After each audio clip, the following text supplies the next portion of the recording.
What's up mga pre? So ngayong araw magluluto tayo, sinigang na isda. So iniwa ko muna yung kamatis dyan. 2 kamatis pala yung ginamit ko. So ayan, ganyan lang yung paghihiwa ko. Pasensya na kayo, medyo malabo.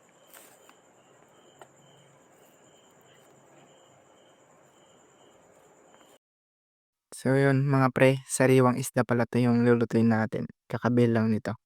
So sunod nating hihiwain is sili. Hiniwa ko siya para medyo maisipa talaga siya ng anghang.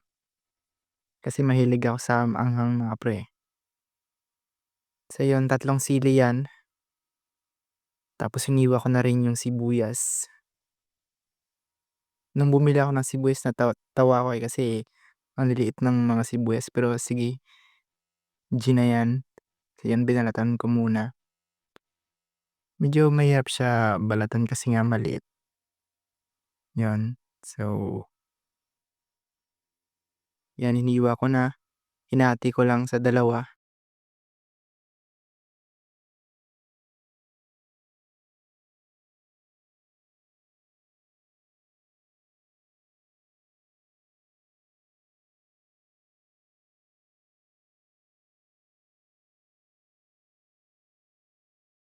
Sunod naman mga pre is yung talong naman. Yan. Hiniwa ko lang siya ng pagganyan. Hindi ganong manipis, hindi rin ganong makapal. Ano nyo kasi mga pre, mahilig kasi ako sa talong eh. Mapatorta man yan, o yung piniprito, o ilagay sa sinigang na isda. So yun, 2 talong din yung nilagay ko dyan. Para medyo marami. Kasi hindi lang naman ako yung kakain nito eh. So yan, iniwan ko lang ng paganyan. And then, yan. Una kong ginawa is nagpakulo lang ako ng mga pre, tubig. Siguro 3 baso yan. Then ang kumulo na, nilagay ko na yung kamatis. Sunod naman is yung sibuyas na maliliit. So yun, siguro mga 3 minutes din yan pagpapakulo ko. Then pagkatapos, inilagay ko na rin yung isda. 2 piraso yan, tas hinati ko lang sa tigda-2. Yan. So pagkatapos, sinabay ko na rin yung talong. Yan. Tapos pagkatapos pala niyan mga pre is, pinakuloan ko pa rin siya ng siguro 5 minuto. Yun. Tas kumulo na, nilagyan ko na ng asin. Yun. Tapos, siyempre bitchin. Huwag niyo lang masyadong damihan mga pre, baka joke lang. Yan, sunod, sinigang. Inubos ko na yan pre para tumalab talaga yung asim niya. Mas masarap kasi yung sinigang kapag maasim eh. Pero wag naman yung masyadong maasim, baka manginig na kayo niyan kapag kinain niyo. Now pagkatapos niyan, siguro pinakulaan ko rin ng mga 3 minuto pa. Tas nilagay ko na yung sili. And then, syempre is serve na. Plating muna tayo mga pre. Yan. So sakto lang yung pagkaluto niya. Hindi na nalata masyado yung isda. Sakto lang siya. Then, lagyan natin ng kamatis, tsaka talong. So yun, at ready na. Tignan nyo naman yan napakabisa ng sinigang natin na isda. 'Di ba? Mapapakarami ka talaga ng kain. So yun, pagkatapos nating lumuto, syempre, kain na. Kain tayo mga pre. So yun, kumuha na ako ng isa. Kasi talaga naman, alam niyo masarap kasi kapag mainit pa yung sabaw eh.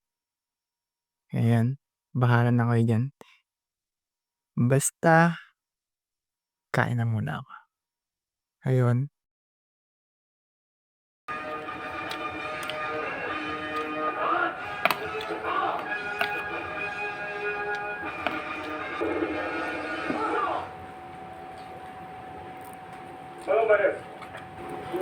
kayo matalo kahit daanin namin sa dami ng mga kalaban ninyo.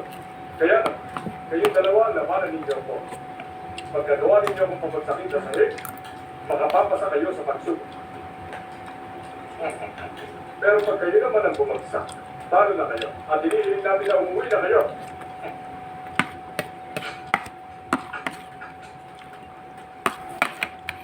Tinura! Susunod na kayo!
Pareho na tayo nasa sahig. Balikan din isa. Pinuno, salamat. May taktika kayo. Binabati ko kayo. Magaling ang ginawa ninyo. Salamat po. Thank you for watching.